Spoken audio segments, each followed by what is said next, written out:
We of the Church believe that all men, of whatever race, color, or creed, were created with equal rights. That all men have inalienable rights to their own religious practices and their performance. That all men have inalienable rights to their own lives. That all men have inalienable rights to their sanity. That all men have inalienable rights to their own defense.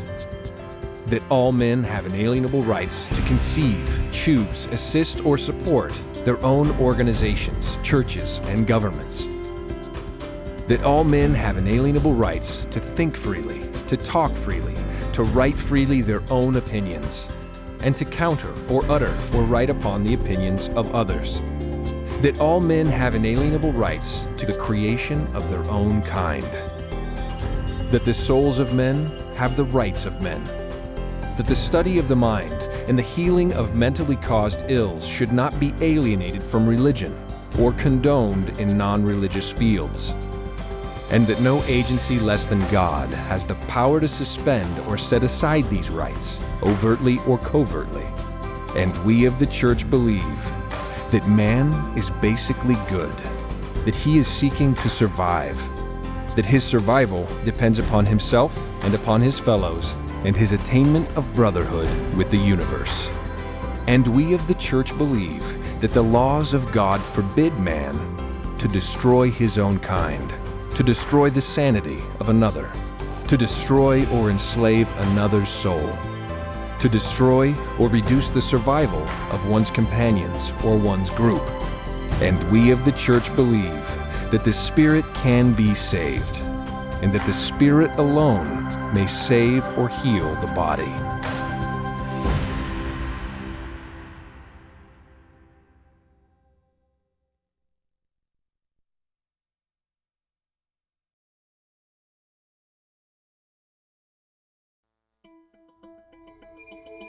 I started becoming a Scientologist when I was around like 17, 18. I'd say probably 5 years. 20 years. I've been a Scientologist my whole life. And my parents were Scientologists. People think you're just born into a religion, but I think any kid at some point along the way has to decide either it works for them or it makes sense to them. I was attracted to Scientology really because friends of mine recommended it. I wanted to find out more. People are so curious. It's amazing. I literally want to have a pin that says I'm a Scientologist. If you have questions, come and ask me. Once they see it, they can actually be like, oh, Scientology, I didn't know it was like that. I thought it was something else. And you're like, yeah, it's not. It just helps you. That's all it does. That's what it's there for. It's learning more about yourself and about the world and just making it so it makes more and more sense. It just gives you a lot of knowledge and certainty in what you're doing so that you can handle life confidently. It's an amazing toolbox. It's the technology. It's very effective. It really jumped my grades from being, B plus A minus to solid A's. He was walking around going, oh my God, how did you do that? How did you do that? And he was blown away. He was going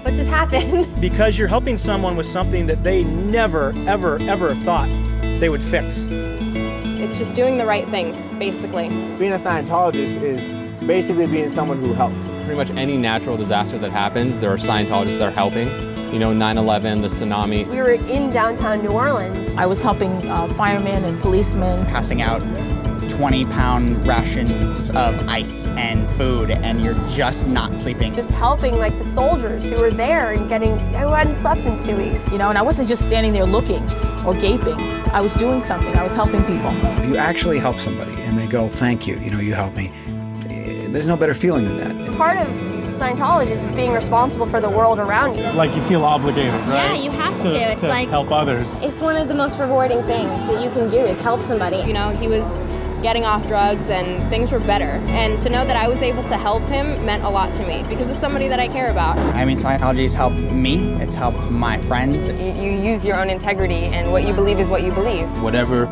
is true for you is true for you. Whether you're Christian, Baptist, Buddhist, Scientologist. I think everybody has the right to decide for themselves and actually believe what makes sense and helps them through life. People who stand up and say, yeah, I'm proud to be a this or I'm proud to be a that. I'm proud to be a Scientologist. I know what this religion has done for me. We're young, we go to the movies, we study Scientology, and it's just it's another part of our lives. This is our religion. Yeah. That's what I am. I am a Scientologist. I am a Scientologist. I'm a Scientologist. I'm a Scientologist. I'm proud to be a Scientologist. It makes me really hopeful that there can be change in the world, you know, even if it's as small as one person.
Scientology is a religion that contains tools and methods to assist you in finding your own answers to life's questions, your own truths about your life and you. But who are you? Are you a body? Well, let me ask you this. If you have your appendix removed, does your personality change? Are you any less you? Of course not. When you talk about the parts of your body, you probably say, this is my arm, this is my leg, these are my hands. You instinctively know that your body is something that you have, not what you are. Your body is something you use.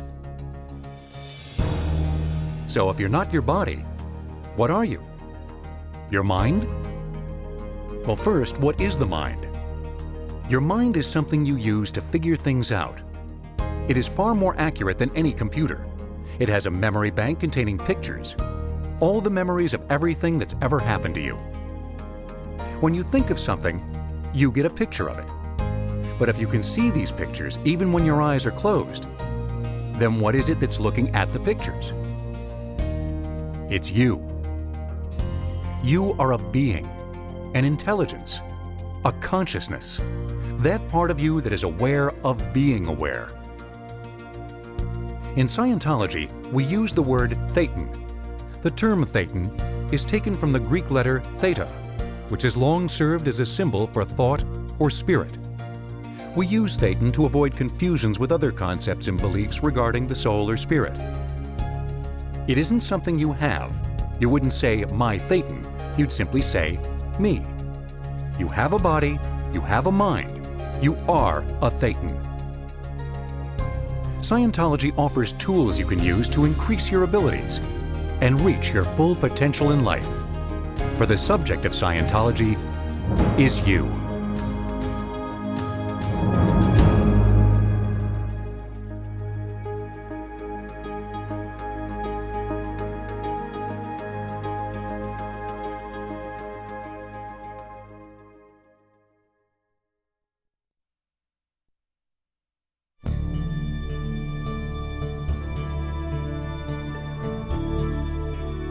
What goal does every living thing have in common? Survival.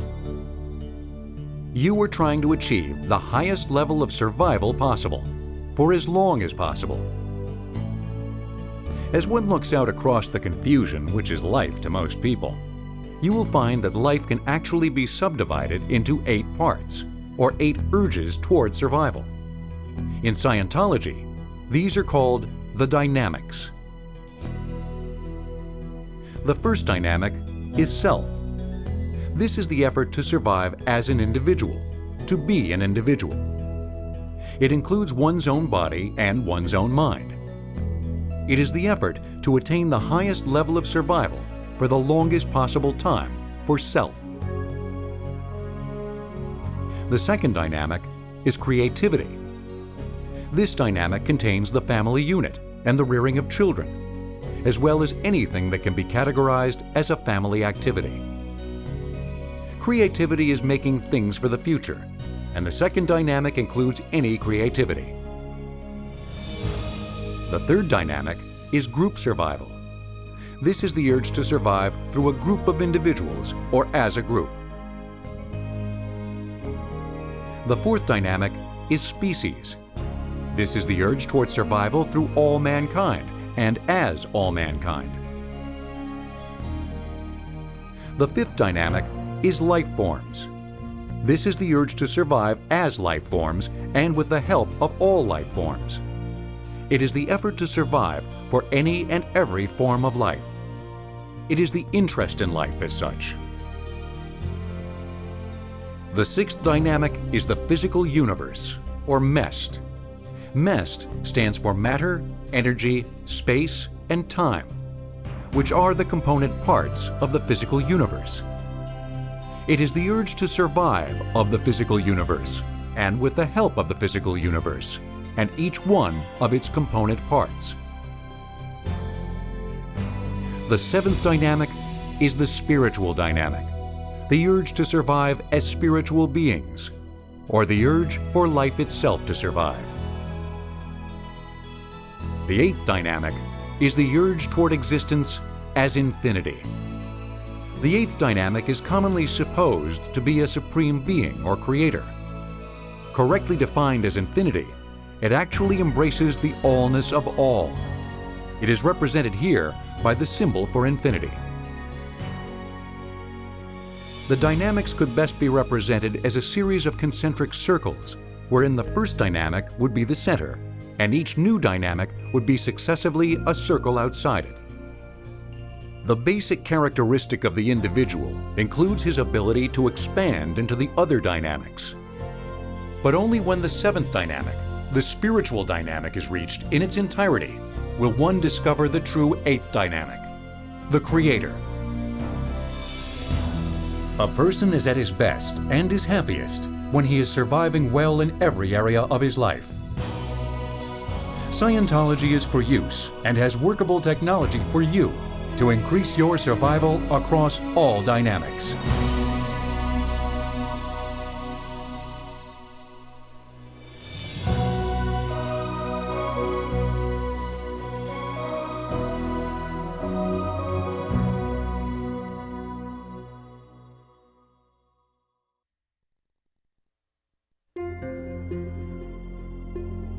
Perhaps one of the most crucial factors in achieving success in life is knowing how to handle other people. At times, the unpredictable nature of human behavior can make this seem difficult or even impossible. But if you had a tool which would identify the various human emotions and help you to understand the behavior associated with them, this would become quite simple. In Scientology, we call this tool the tone scale. This scale shows the successive emotional tones common to every person and assigns numbers to help delineate them. These emotional tones have predictable patterns. For example, do you remember the last time you tried to talk to an angry man? He probably didn't listen to what you had to say. He may have even lied about what happened, or at least twisted the facts. And more than likely, you felt worse after you talked to him. Upon examining it, you will find that all angry people have these and other attributes in common. People are not fixed in one tone. They move on the tone scale in response to the conditions they face in life. This can happen rapidly or over a long period of time. Many difficulties in life trace back to not understanding the nature of these emotional tones and how to deal with them. For instance, you've probably seen someone who is cheerful or enthusiastic receive bad news and then go into grief. Someone who can't identify the different emotions won't know how the person is going to react and may handle the situation wrongly. This can have consequences for oneself and one's relationships.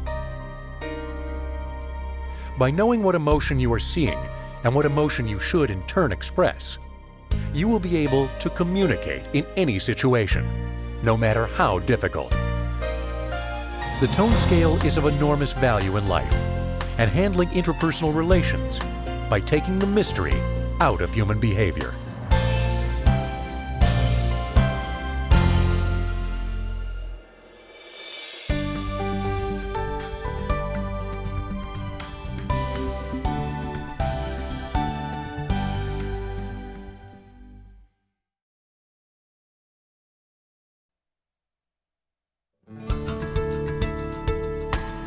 There are three factors in Scientology which are of the utmost importance in handling life.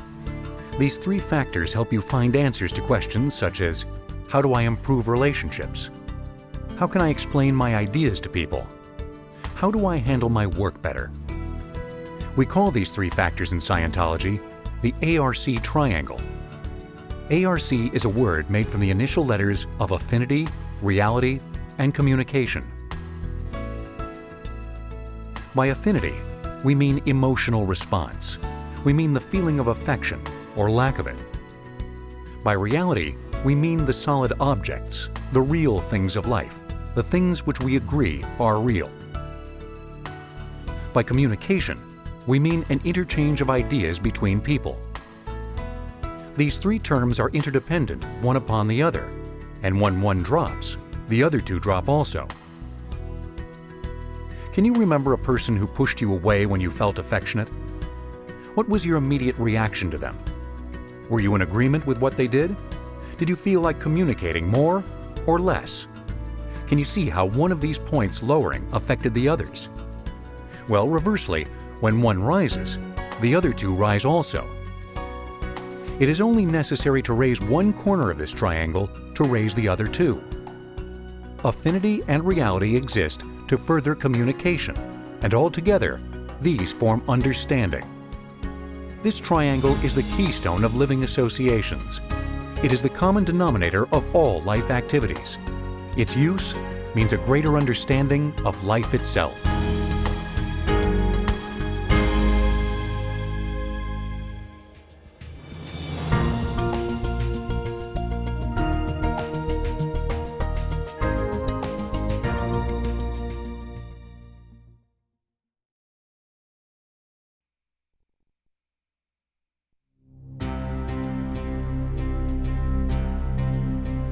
One of the fundamental principles of Scientology is that a person can improve his condition only if he is allowed to find his own truths about himself. In Scientology, this is accomplished through auditing. Auditing is the process of asking specifically worded questions designed to help you find and handle areas of distress. This is done with an auditor, meaning one who listens. An auditor does not offer solutions or advice. They are trained to listen and to help you locate those experiences that need to be addressed. But some experiences are so deeply buried within the mind, they are not easily recalled. The auditor helps you pinpoint these with the aid of an e-meter. When you think of something that has upset or stress connected to it, this shows up on the meter. Your attention can now be directed to that thought. Through auditing, one is able to look at their own existence and discover the past experiences that are holding them back against their will. Do you recall a day when you were younger, when you woke to find bright dew sparkling on the grass, the leaves, to find the golden sun bright upon a happy world? Do you recall how beautiful and fine it once was? What if life could be that fine again? Scientology auditing offers the means by which one can explore their past and find answers, their own answers. In Scientology, auditing is a precise activity, thoroughly codified with exact procedures, as detailed in scores of books and hundreds of writings. Scientology auditors are extensively trained in both theory and practice over a period of years. The purpose of auditing is to bring an individual from a condition of spiritual blindness to the joy of spiritual enlightenment and freedom, the long-sought goal of religion since its earliest beginnings.